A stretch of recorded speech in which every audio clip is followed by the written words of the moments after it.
The Grand Deliberation Chamber was the largest structure ever built by living hands. It floated in the darkness of space, a massive ring of metal and glass that could hold millions. Today, representatives from 47 species had gathered to discuss the fate of the newest civilization to reach the stars, humanity. High Arbiter Velthron stood at the center of the chamber.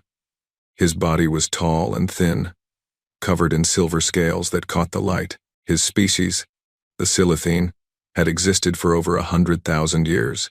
They had seen empires rise and fall. They had predicted the outcomes of 3,000 wars with near-perfect accuracy. Their algorithms never failed. The matter before us today is simple, Velthron said. His voice echoed through the chamber, translated into 1,000 languages. The human species has refused to accept the terms of Concord membership. They reject our taxes. They reject our territorial claims. They reject our authority. A murmur passed through the assembled representatives. Some clicked their mandibles in anger. Others flashed colors of disapproval across their skin. The Galactic Concord had ruled this part of the galaxy for 10,000 years. No species had ever refused them. Therefore, Velthron continued, the Council has authorized the hegemony of Krathvel to conduct a corrective intervention. War Admiral Krathvor rose from his seat. He was massive, nearly 3 meters tall, with 4 arms and skin like gray stone. The Krathvel were the military arm of the Concord. They had crushed 200 rebellions. They had never lost a war. My fleet stands ready, Krathvor said. His voice was deep and confident. 12,000 warships, the finest warriors in the galaxy. We will teach these humans their place. Velthron nodded and activated the display screen behind him. Numbers and charts appeared in the air, glowing with soft blue light. Our algorithms have analyzed the coming battle, he said. The results are clear. The chamber fell silent as the data appeared. Human fleet size, 340 vessels. Krathvel fleet size, 12,000 vessels. Human technology level, primitive, 3 generations behind Concord standard. Human weapons, basic kinetic systems, nuclear warheads. The predicted duration of battle, Velthron announced, is 4.7 standard hours. Predicted human casualties, 100%. Predicted Krathvel casualties, 0.3%. Laughter filled the chamber. It came in many forms, clicking sounds, whistling noises, flashing lights. But the meaning was the same. The humans were a joke, a minor inconvenience. They would be swept away like dust. In the far corner of the chamber, a single human sat in silence. Ambassador Chen Wei-Lin was a small woman with gray hair and calm eyes. She had served humanity for 40 years, first as a soldier, then as a diplomat. She had seen things that would break most people, but her face showed nothing as she listened to the aliens laugh at her species. Beside her sat Observer Yithala, a young historian from the Malorian species. Her skin was pale blue, and her large eyes watched everything with curiosity. She had been assigned to document this moment, the extinction of humanity. It would make an excellent addition to the Concord archives. Ambassador Chen, Velthron said, his voice cutting through the laughter. You have heard our analysis. You understand what awaits your people. The Concord offers you one final chance. Surrender now, and we will show mercy. Your species will be allowed to serve us. You will live. The chamber fell quiet. Every eye turned to the small human woman. Chen Wei-Lin stood slowly. She straightened her simple black uniform and looked around the room. She saw the amusement on their faces. She saw how little they thought of her people, and she smiled, just slightly. High Arbiter, she said, her voice steady. I thank you for your offer, and I thank you for sharing your analysis. It is very detailed. Then you accept? Velthron asked. No. The word hung in the air. The laughter died. I'm sorry, Velthron said. I must have misunderstood. Did you say no? We respectfully decline, Chen said. She sat back down and folded her hands in her lap. Please proceed with your war. For a long moment, no one spoke. War Admiral Krathvor stared at the human with something like confusion. His people had conquered 100 species. All of them had begged for mercy when faced with the hegemony fleet. None had ever simply said no. You understand what you are doing? He asked. Your fleet has 300 ships. I have 12,000. Your weapons cannot penetrate our shields. Your drives are slow and primitive. You will die, all of you. Every human, on every world. Chen Weilin met his eyes without fear. Perhaps, she said. We shall see. Krathvor turned to Velthron. She is insane. They are all insane. They are afraid, Velthron said calmly. Fear makes species act strangely. In 4.7 hours, it will not matter. Their fear will end with their lives. He raised his hand, and the session was officially closed. The representatives began to leave, already forgetting about the humans. They were a small problem, soon to be solved. There were more important matters to discuss. Observer Yithala remained in her seat, watching the human ambassador. Something bothered her. Chen Weilin did not look like a frightened woman facing extinction. She looked like someone waiting for something. Ambassador, Yithala said softly. May I ask you a question? Chen turned to look at her. Of course. You know you cannot win. The algorithms are never wrong. Your people will die. Why do you refuse to surrender? Chen was quiet for a moment. Then she leaned closer to the young historian. Do you know how long humans have been fighting, Observer? Yithala thought about it. Your species reached space only 200 years ago. So perhaps a few centuries of minor conflicts. Chen laughed softly. We have been killing each other for 100,000 years. Before we had cities, we had weapons. Before we had writing, we had war. We fought with stones, with spears, with arrows and swords and guns and bombs that could crack the world in half. She paused, and her eyes grew distant. We invented a weapon that could end our entire species, and then we lived with it for 100 years, every day wondering if it would be our last. Other species out here, they found peace first and weapons later. We found weapons first. We have always found weapons first. Yithala felt a chill pass through her body. What are you saying? Chen stood up and gathered her things. The session was over, and the Krathvel fleet would soon depart for Sol System. I am saying that your algorithms are very impressive, Observer. They have predicted 3,000 wars, but they have never predicted a war against us. She walked toward the exit, then stopped and looked back. You should come watch. It will be educational. Then she was gone, leaving Yithala alone in the empty chamber. The young historian sat there for a long time, thinking. She told herself that the human was bluffing, that it was just brave words from a doomed species. The algorithms were never wrong. The Krathvel had never lost. But something in Chen Weilin's eyes stayed with her. Something that looked nothing like fear. It looked like patience. 3 days later, Yithala requested permission to join the Krathvel fleet. She wanted to document humanity's destruction firsthand. It would be a historic moment. She had no idea how right she was. The Krathvel fleet emerged from hyperspace at the edge of the Sol System, and it was beautiful in its terror. 12,000 warships appeared in perfect formation, arranged in the ancient pattern called the Tide of Conquest. This formation had been used for 10,000 years. It had crushed every enemy the Concorde had ever faced. The ships stretched across thousands of kilometers, their hulls gleaming with weapons and shields. War Admiral Krathvor stood on the bridge of the Tide's edge, the largest battleship ever constructed.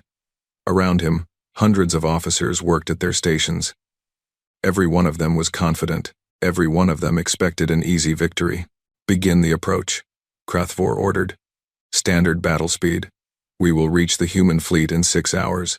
The fleet began to move forward, deeper into the Sol System. In the distance, a small yellow star burned. Earth, the human homeworld, was a tiny blue dot that could barely be seen. Krathvor looked at it with contempt. Such a small world. Such a weak species. He almost felt sorry for them. Open communications, he said. Broadcast the standard surrender demand. His communications officer activated the system. Krathvor's voice boomed out across the void, translated into the human language. Humans of Sol System. This is War Admiral Krathvor of the Galactic Concorde. You are guilty of defying Concorde authority. Your fleet will be destroyed.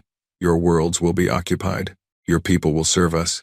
If you surrender now, your lives will be spared. You have 1 hour to respond. The message ended. The bridge fell silent, waiting. 1 hour passed, then 2. The humans did not respond. Cowards, one of the officers muttered. They are too afraid to even speak. Krathvor nodded. He had seen this before. Some species simply froze when faced with overwhelming force. They could not process their own coming death. The humans were probably panicking, running around their little ships, crying for mercy that would never come. "Continue the approach," he ordered. "Weapons ready. We will begin the attack the moment we are in range." On a smaller observation ship near the back of the formation, Ythala watched through a viewport. She had brought her recording equipment to capture every moment of humanity's last battle. It would make her famous among historians, but something felt wrong. She had studied thousands of wars.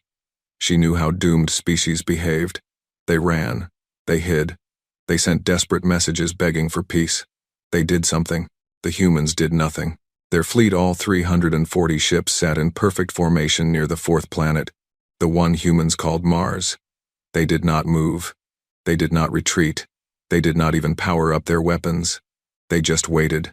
Strange, Ythala murmured to herself. Very strange. She turned to the Krathvel captain assigned to her ship. "Captain, may I access your sensor data? I want to study the human ships." The captain made a sound of amusement. "Of course, observer. Study them while you can. They won't exist much longer." Ythala connected to the ship's sensors and examined the human fleet.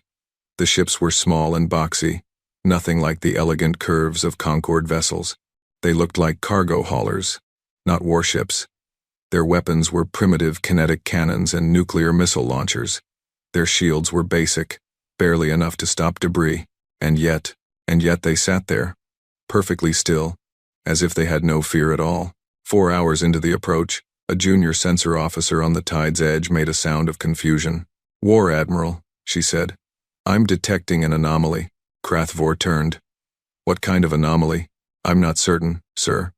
The human fleet still reads as 340 vessels, but I'm detecting additional signatures throughout the system. Thousands of them."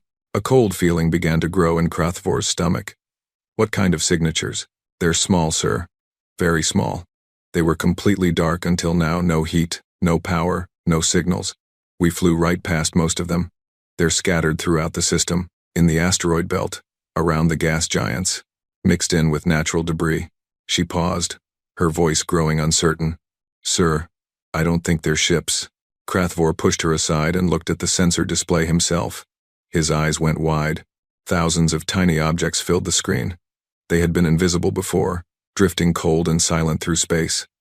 But now they were waking up. Power signatures flickered on across the system. Weapons charged in the darkness. They were everywhere. In the asteroid belt, massive railgun platforms came online. Their barrels pointed at the Krathvel fleet. Around Jupiter's moons, clusters of missile stations began calculating firing solutions. Hidden among the ice of Saturn's rings, laser satellites powered up their targeting systems, and the Krathvel fleet was in the middle of all of it. "It's a trap," Krathvor whispered. The words felt impossible, but they were true. They turned their whole system into a trap. He spun to face his officers. "All ships, emergency stop. Raise shields to maximum. Prepare for..." He never finished the sentence. The first wave of kinetic rounds hit the fleet from 17 different directions at once. The railgun platforms in the asteroid belt had been drifting for decades, charging their weapons with solar power, waiting for this exact moment. Each round was a simple metal slug the size of a human fist, but they were moving at 10% of light speed. At that speed, they did not need explosives. Physics did the work. 200 Krathvel ships vanished in the first second. They did not explode, they were simply erased, torn apart by kinetic energy that their shields had never been designed to stop. The shields were built to deflect energy weapons, the standard armament of civilized warfare. No one in the Concorde used kinetic weapons anymore. They were primitive, outdated, barbaric. The humans did not care about being civilized. "Return fire," Krathvor screamed. "Target those platforms." But the platforms were scattered across millions of kilometers. The fleet's weapons could not hit them all, and more rounds were coming, thousands of them, raining down from every direction. Then something worse happened. The human fleet moved. All 340 ships performed a maneuver that the Krathvel had never seen before. They did not fly toward the enemy. They did not retreat. Instead, they simply vanished and reappeared inside the Krathvel formation. They had jumped. Not across star systems, as normal hyperspace travel worked, but across just a few thousand kilometers. Short-range tactical jumps. Impossible. No species had ever weaponized fold drives like this. Suddenly, human warships were everywhere. Mixed in with the Krathville fleet like wolves among sheep, they opened fire at point-blank range, their primitive kinetic cannons tearing through hulls that had never been designed for close combat. Yithala watched from her observation ship as the Krathville formation fell apart. The neat, beautiful pattern of the tide of conquest became a chaos of explosions and debris. Ships crashed into each other, trying to maneuver. Friendly fire tore through vessels whose commanders could not tell enemy from ally. The humans moved through the chaos like ghosts, jumping in, firing, jumping out before the Krathville could respond. They never stayed in one place long enough to be targeted. They never fought fair. On the bridge of the tide's edge, Krathvor watched his fleet die around him. His hands trembled. His mind could not accept what was happening. "This is impossible," he said. "The algorithms predicted. The algorithms were wrong," his first officer said quietly. Outside, another 1,000 ships exploded in nuclear fire. The battle was only 3 minutes old. Fleet Admiral Joaquin Torres stood in the command center of the UNSC Thermopylae, watching the battle unfold on screens around him. His face was calm. His hands were steady. He had spent 40 years preparing for this moment. Around him, officers from 12 nations worked at their stations. Americans, Chinese, Russians, Indians, Brazilians, Germans, old enemies who had learned to work together when they discovered they were not alone in the universe. The petty conflicts of Earth seemed very small when you realized that something out there wanted to enslave your entire species. Phase 1 complete, his tactical officer reported. 2,000 enemy ships destroyed. Kinetic platforms are recharging. Enemy formation status? Broken, sir. They're trying to regroup, but our fast attack squadrons are preventing it. Torres nodded. Everything was going according to plan. The plan that humanity had spent 4 decades building. The plan that no alien algorithm had ever predicted. He remembered the day it all started. First contact, 60 years ago. The Conquered had sent a delegation to Earth, offering humanity a choice: join as a servant race, or be destroyed. The politicians had wanted to negotiate. The military had wanted to fight. In the end, they had done neither. Instead, they had listened. They had learned. And they had prepared. "We can't outgun them," the first human strategist had said. "We can't outrun them. Their technology is generations ahead of ours. In a fair fight, we lose. Every single time." So they had decided to never fight fair. The doctrine was simple. If the enemy expected a fleet battle, don't give them a fleet battle. If the enemy expected you to fight in space, turn space itself into a weapon.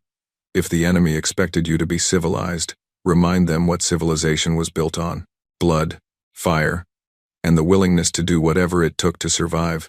Torres watched as another wave of human ships jumped into the enemy formation, fired their weapons, and jumped out before the Krathville could respond.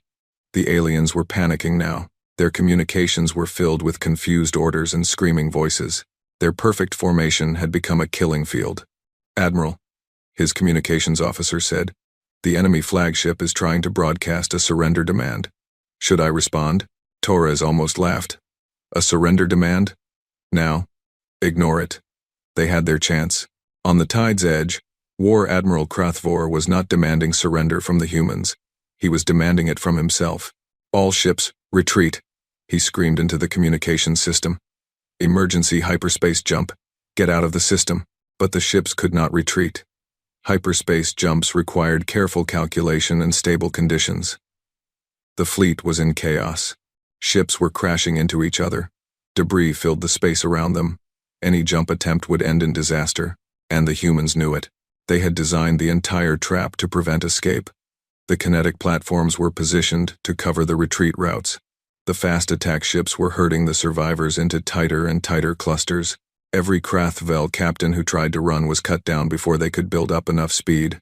Krathvor watched 500 ships try to jump to hyperspace at once. 300 of them exploded when their calculations failed. The rest were torn apart by railgun fire before they could complete the maneuver. "How is this happening?" he whispered. "We had 12,000 ships. They had 300. The algorithm said. The algorithms were based on conquered warfare," his first officer said bitterly. "Standard formations, standard weapons, standard tactics. These humans, they don't follow the rules. There are always rules in war. Not for them."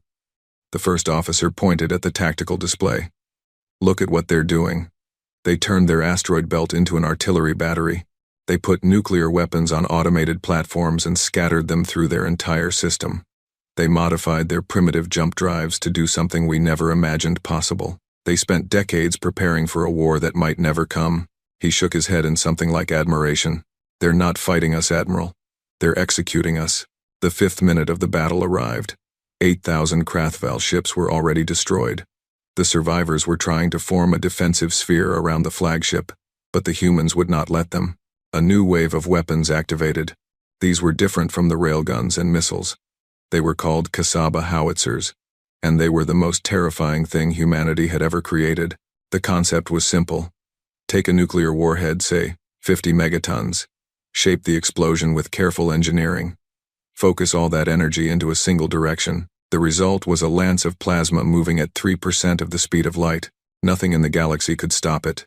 The Krathval shields were designed to absorb energy weapons. They could handle lasers. They could handle particle beams. They could even handle small nuclear explosions. They could not handle a focused nuclear lance that delivered all its energy in a single point. The first Kasaba howitzer hit a Krathval battleship and went through it like a needle through paper.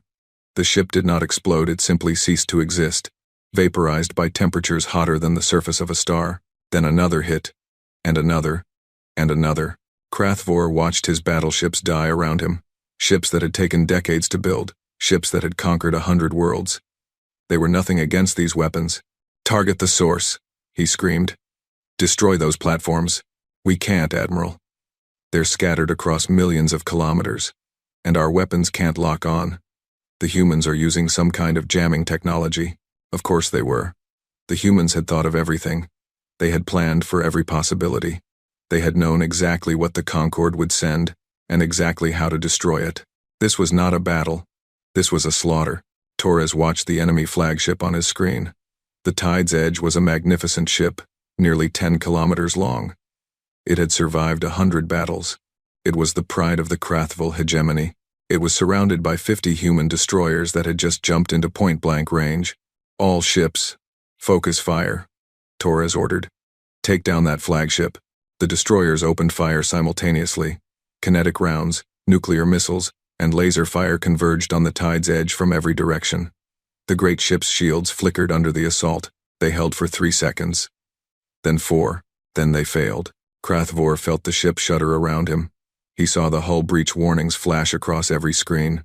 He saw his crew dying at their stations as the atmosphere vented into space. He thought about his people, about the hegemony, about 10,000 years of victories, all of it ending here, against a species that had barely learned to leave their own planet. How? He whispered. It was his last word. The Kasaba howitzer hit the Tide's Edge from below, burning through deck after deck, turning metal and flesh into plasma. War Admiral Krathvor, conqueror of worlds, died in less than a second. He never felt a thing. Torres watched the flagship explode on his screen. He checked the time. 6 minutes and 30 seconds since the battle began. Enemy fleet status? He asked. Approximately 1,000 ships remaining, sir. They're signaling surrender. Torres was quiet for a moment. He thought about everything humanity had sacrificed to reach this moment. The decades of secrecy. The trillions spent on weapons that might never be used. The millions of people who had worked their entire lives on this project. Accept their surrender, he said finally. Cease fire on all ships that lower their weapons. But if anyone tries to run or fight back, destroy them. The order went out. Across the system, human ships stopped firing. The surviving Krathval vessels powered down their weapons and drifted, helpless. Torres looked at the clock one more time. 7 minutes and 43 seconds. The algorithms had predicted 4.7 hours. Humanity had finished the battle in less than 8 minutes. Torres allowed himself a small smile. Then he returned to work. There was still much to do. The battle was over. The real victory was just beginning. The battlefield was quiet now. Where 12,000 warships had once filled the void, only debris remained. Twisted metal tumbled through space. Frozen bodies drifted among the wreckage. The greatest fleet in galactic history had become a graveyard. Observer Yithala floated in her escape pod, watching the destruction through a tiny viewport. Her observation ship had been destroyed in the 4th minute of the battle. Caught in the crossfire between human destroyers and fleeing Krathval cruisers, she had barely made it to the pod in time. Now she drifted alone, surrounded by death. Her recording equipment had survived. She had captured everything. The trap, the slaughter, the end of the Krathvel hegemony. It would be the most important historical document in 1,000 years, if anyone ever saw it. Her pod had no propulsion, no weapons, no way to call for help. She had air for maybe 6 hours. After that, she would join the Krathvel, in death, a small blue alien body, lost among the wreckage of giants. She wondered if anyone would even notice. A shadow passed over her viewport. Yithala looked up and saw a human ship approaching. It was small and angular, painted in dark colors. A destroyer, she recognized. One of the vessels that had jumped in and out of the battle like ghosts. Fear gripped her. She had watched these ships tear through the Krathvel fleet. She had seen what their weapons could do. Now one of them was coming for her. She closed her eyes and waited for death. Instead, she heard a gentle thump as something attached to her pod. Then a hiss of air. Then voices, speaking in the strange rhythms of human language. The pod door opened, and Yithala found herself looking at 2 humans in spacesuits. They were young, one male, one female, and their faces showed no anger, no hatred, just concern. "Are you injured?" the female asked. Her translator device converted the words into Yithala's language. "We detected your life signs. Do you need medical attention?" Yithala stared at them. She could not understand what was happening. "You're rescuing me?" "Of course," the male said. He reached out a hand to help her from the pod. "Come on. Our ship has better air than this thing. And warm food, if you're hungry." Yithala took his hand and let him guide her into the human ship. She moved like someone in a dream, unable to process what she was experiencing. These were the same creatures who had just destroyed 11,000 warships, the same creatures who had killed millions of Krathvel warriors, and now they were offering her food. The destroyer was small but comfortable. The crew members nodded politely as she passed. Some even smiled. A medical officer examined her injuries, minor cuts and bruises from the escape pod, and treated them with gentle hands. Finally, Yithala was brought to the captain. He was an older human with dark skin and gray hair, sitting in a simple chair on the bridge. His name, she learned, was Captain David Okonkwo. "Observer Yithala," he said. "Welcome aboard the UNSC Defiant. I apologize for the rough circumstances of your rescue."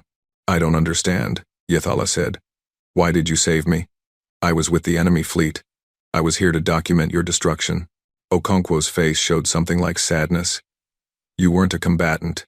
You were an observer, doing your job. We don't kill people for doing their jobs. The Krathvel would have killed every human if they had won. Probably. But we're not the Krathvel." Yithala sat in silence, trying to understand. In all her studies, she had never encountered a species like this. They could be utterly ruthless in battle, she had seen the evidence. And yet they could show mercy, moments later. They could destroy a fleet and then rescue an enemy observer. "What are you?" she asked finally. "What kind of species fights like that, and then does this?" Okonkwo thought about the question for a long moment. "We're survivors," he said. "We've been fighting each other for 100,000 years. Wars over land, wars over resources, wars over ideas. We learned something in all that time. If you destroy everything, there's nothing left to live for. So you fight hard, you win, and then you stop. You don't keep killing when the killing is done. But you could have let me die. It would have been easier." "Easier isn't the same as right." Okonkwo smiled slightly. "Besides, you're a historian. Someone needs to tell this story. Might as well be someone who saw it happen." Thousands of light years away, the grand deliberation chamber was in chaos. High Arbiter Velthron stood at his podium, watching the sensor data stream in from the Sol system. His silver scales had turned pale. His hands trembled against the controls. The algorithms had failed. In 3,000 wars, the Celethine prediction systems had never been wrong by more than a few percentage points. They had accounted for every variable, every possibility, every outcome. They had predicted a 4.7-hour battle with human casualties at 100%. The battle had lasted 7 minutes and 43 seconds. The Krathvel casualties were at 94.7%. The human casualties were less than 1%. Everything was wrong. Everything was impossible. And yet the data did not lie. Around him, representatives screamed at each other. The Krathville survivors were demanding revenge. The smaller species were panicking, wondering if they were next. The ancient powers were trying to understand how everything they knew had just been proven false. Ambassador Chen Wei-Lin sat in her usual corner, watching it all with calm eyes. Velthron turned to her. His voice was barely a whisper. "How did you do it? How did you defeat us?" Chen stood and walked to the center of the chamber. The shouting died down as everyone turned to watch her. "You made a mistake," she said simply. "You looked at our technology and saw that it was primitive. You looked at our fleet and saw that it was small. You ran your algorithms and saw that we would lose. And you believed it." She paused, letting the words sink in. "But you never asked the right question. You asked whether we could beat you in a fair fight. You never asked what we would do if we couldn't. What did you do?" Someone shouted from the crowd. "We cheated." Chen shrugged. "We lied. We hid our real weapons. We made you think we were weak, so you would become confident. We let you walk into our system thinking you had already won. And then, we destroyed you." The chamber fell silent. "That's not honorable," Velthron said. "That's not how civilized species fight." Chen laughed. It was not a kind sound. "Civilized?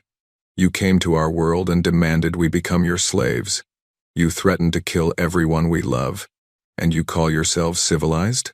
She shook her head. "We are not civilized, Arbiter. We are survivors. And survivors do whatever it takes to keep surviving." She looked around the room, meeting the eyes of species who had ruled the galaxy for millennia.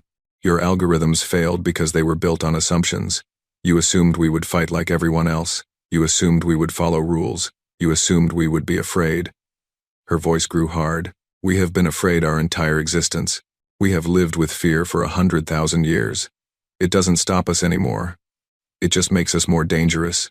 The chamber was completely silent now. "The Krathville fleet is destroyed," Chen continued. "Your military power has been broken in a single battle. Right now, you are probably thinking about revenge, about gathering more ships, about coming back to finish what you started." She smiled, and there was no warmth in it. "I would advise against that." "Is that a threat?" Velthron asked. "It's a fact. You sent 12,000 ships and we destroyed them in 8 minutes. We were ready for that number. We've been ready for 20 years. She paused. "Do you want to know what we've been building for the other 20? No one answered. "We are not your enemies," Chen said finally. "We don't want war. We just want to be left alone. Accept that, and we can find a way to live together. Refuse it." She turned and walked back to her seat. "Refuse it, and the next battle won't take 8 minutes. It will be over before it begins." Yithala watched from the observation deck of the human destroyer as they approached Earth. The blue planet hung in the darkness, beautiful and small. Hard to believe that something so fragile-looking had just defeated the greatest military power in the galaxy. She had spent hours talking with the human crew, learning about their history, their wars, their struggles. She was beginning to understand something important. The other species of the galaxy had evolved in relative peace. They had developed technology, built civilizations, and reached the stars without the constant pressure of survival. War, for them, was an occasional inconvenience. For humans, war was a way of life. They had been fighting since before they could write. Every advance in their history, fire, metal, gunpowder, nuclear power, had first been used to kill each other. They had nearly destroyed themselves a dozen times. But somehow, they had survived. And now, all that accumulated knowledge, all that terrible experience, had been turned outward. The galaxy had no idea what it had awakened. "What happens now?" Yithala asked Captain Okonkwo. Now we see if the Concord is smart enough to leave us alone. If they are, everything will be fine. We'll trade. We'll share technology. We'll be good neighbors. And if they're not," Okonkwo's face grew serious, "then we'll teach them the same lesson we taught the Krathville. The same lesson we've been teaching each other for 100,000 years." He looked out at the stars.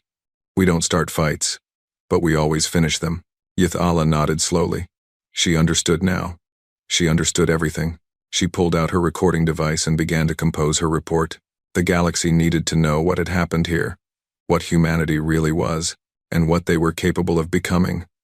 3 days had passed since the Battle of Sol, and the Galactic Concord was falling apart. The Grand Deliberation Chamber was filled to capacity. Representatives from all 47 member species had come, not for a normal session, but to decide the future of everything they had built. The air was thick with fear and confusion and anger. High Arbiter Velthron called the assembly to order. His silver scales had lost their shine. He had not slept since receiving the battle reports. His algorithms, his life's work, had failed him completely. He did not know if he could trust anything anymore. "We are gathered to discuss the human situation," he said, his voice tired.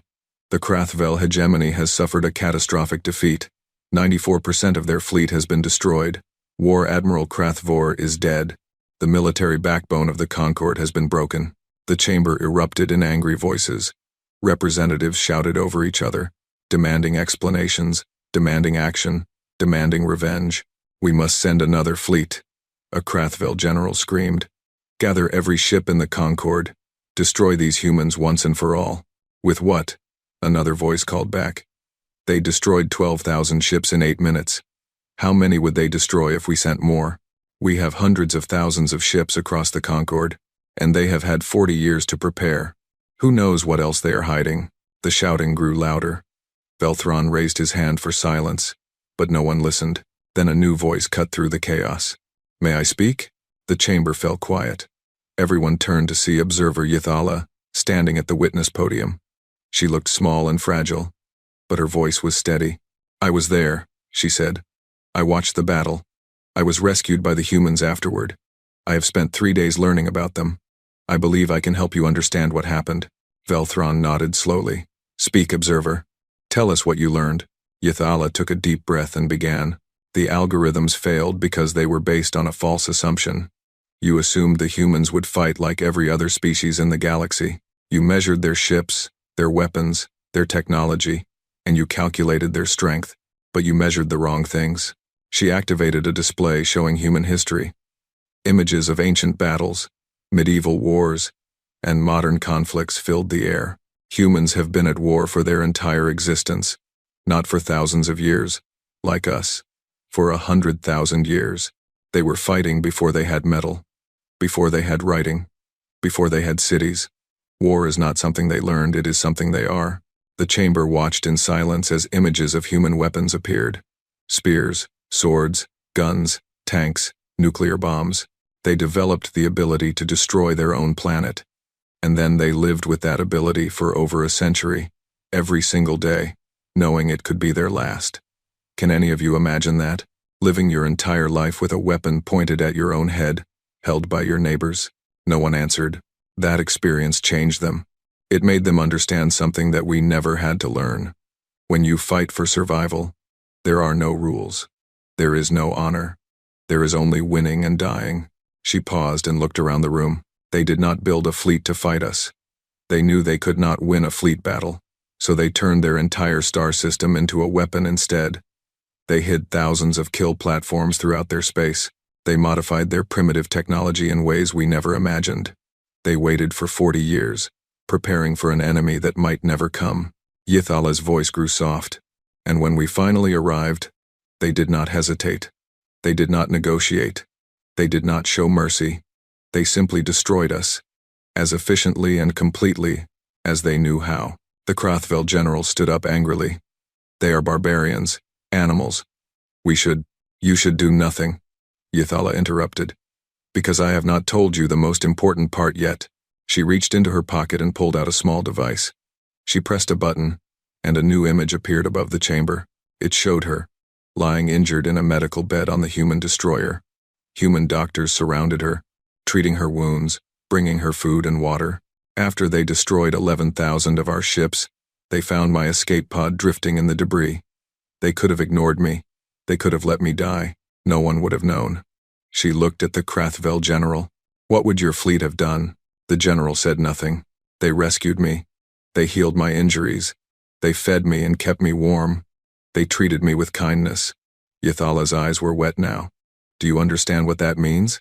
They can be the most ruthless killers in the galaxy when they need to be, and they can be the most compassionate beings you will ever meet when they choose to be." She turned off the display. "That is what makes them dangerous. Not their weapons, not their tactics. The fact that they can switch between destruction and mercy in a heartbeat. The fact that they have complete control over both. The chamber was completely silent. Ambassador Chen Weilin rose from her seat and walked to the center of the room. She stood next to Yithala and faced the assembled representatives. Observer Yithala speaks the truth, Chen said. We are capable of terrible things. We know this about ourselves. We have spent our entire history learning exactly how much damage we can cause. She looked around the room, meeting every pair of eyes. But we did not come to the stars to make war. We came because we wanted to explore, to learn, to meet new species and share what we have discovered. We wanted to be part of something larger than ourselves. Her voice hardened. You took that away from us. You came to our home and demanded we become your slaves. You gave us no choice. So we did what we have always done when our survival was threatened. We fought back. She paused. Now, you have a new choice. You can accept that we are equals. You can respect our borders and our independence. You can work with us instead of against us. And if we refuse, Belthron asked, then you will learn what we have been building for the past 40 years. And I promise you, the Battle of Sol was just the beginning. The chamber stirred uneasily. We don't want war, Chen continued. War is expensive and painful and wasteful. We have had enough of it among ourselves. But we will fight if we must. We will fight until there is nothing left. Because that is what survivors do. She pulled out a small device and activated it. A document appeared in the air above the chamber. These are our terms. Full recognition of human sovereignty. Withdrawal of all Concord claims on our system. Renegotiation of all treaties as equals. She paused. And one more thing. Any species currently under Concord protection that wishes to leave must be allowed to do so freely. The chamber exploded in angry protests. The Concord had held power over smaller species for millennia. Giving them freedom would destroy the entire structure of galactic society. That is unacceptable, the Krathvel general shouted. We will never. You will, Chen said calmly. Because the alternative is worse. Much worse. Belthron raised his hand for silence. The protests slowly died down. Ambassador Chen, he said carefully, if we agree to your terms, what then? Will you attack us? Will you seek revenge for the invasion? Chen shook her head. No, we have no interest in conquest. We just want to live in peace.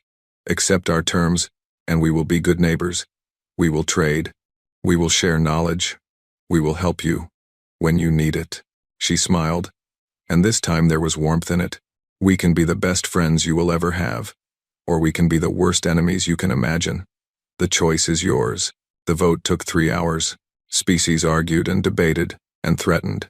Some wanted war. Some wanted peace. Some simply wanted to know how the universe had changed so quickly.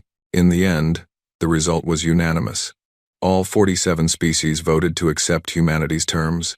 The Galactic Concord would never be the same. 6 months later, Yithala published her historical account of the Battle of Sol. It became the most read document in Concord history. Billions of beings across thousands of worlds downloaded it, wanting to understand what had happened. The final paragraph was quoted more than any other.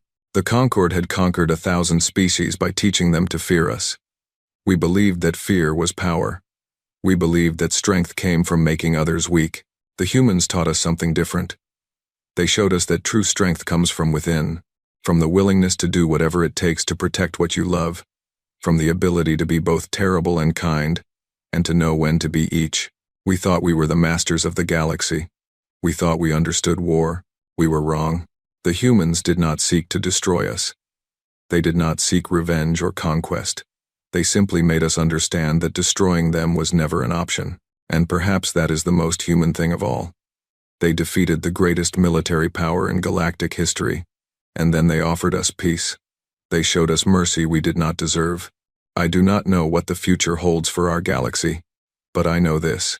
With humanity among us, nothing will ever be the same, and that might be exactly what we needed. On Earth, Fleet Admiral Joaquin Torres read the document and smiled. They had won. Not just the battle, but something more important. They had shown the galaxy what humanity was capable of, and then they had shown what humanity chose to be. It was, he thought, a good day for the species. Outside his window, the stars burned bright with possibility. Humanity had arrived, and the universe would never forget it.